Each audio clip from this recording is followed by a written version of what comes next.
থাইল্যান্ডে চলছে বাংলাদেশ নারী ফুটবল দলের কন্ডিশনিং ক্যাম্প। সাফ নারী চ্যাম্পিয়নশিপকে সামনে রেখে প্রস্তুতির অংশ হিসেবে আজ তৃতীয় অনুশীলন সেশন সম্পূর্ণ করেছে আফেইদা খন্দকাররা।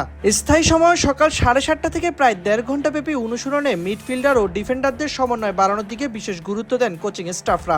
পাশাপাশি ফিনিশিং ড্রিল ও সেট পিস অনুশীলনের মধ্য দিয়ে শেষ হয় দিনের সেশন।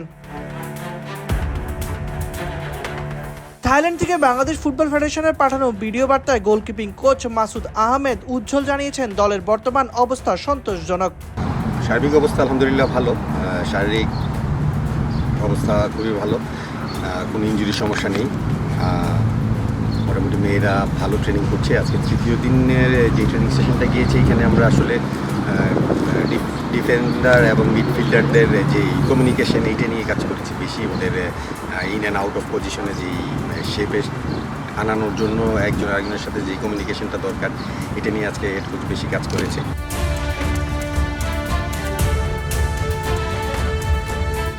বাংলাদেশ দলের প্রথম ক্লোজ ডোর প্রস্তুতিমূলক ম্যাচটি আজ থাইল্যান্ডের নারী লীগের ক্লাব কাসেমফন্ডি এফসির বিপক্ষে হওয়ার কথা থাকলেও কোচ পিটার বাটলারের সিদ্ধান্তে ম্যাচটি একদিন পিছিয়ে দেওয়া হয়েছে।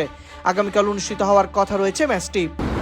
না, এই ম্যাচগুলো তো আমাদের জন্য খুবই সহায়ক। আমরা যেই স্টাইলে ফুটবলটা খেলতে যাচ্ছি, আমরা নতুন কিছু প্লেয়ার ইনক্লুড করেছি দলে। তাদের দেখার একটা সুযোগ হচ্ছে তারা কে কী তাদের রোলস রেসপন্সিবিলিটি আসলে কতটুকু পালন করতে পারে, তাদের দায়িত্বগুলো যদি সঠিকভাবে পালন করতে পারে বা না পারে, এইগুলো দেখার জন্যই আমাদের এই ম্যাচগুলি খুবই গুরুত্বপূর্ণ, যেটা সাফের সময় আমাদের কাজে দিবে।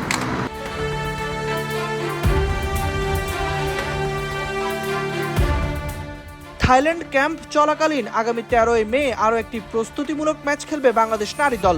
এরপর 21 মে সেখান থেকে সরাসরি ভারতের গোয়ায় যাবে বাংলাদেশ দল, যেখানে 6 দলকে নিয়ে অনুষ্ঠিত হবে এবারে সিনিয়র নারী সাফ চ্যাম্পিয়নশিপ। বাংলাদেশ রয়েছে বি গ্রুপে, যেখানে তাদের প্রতিপক্ষ স্বাগতিক ভারত ও মালদ্বীপ।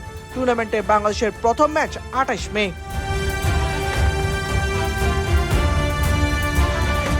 সাইদ ইবনে শামস, বিডি স্পোর্টস টাইম।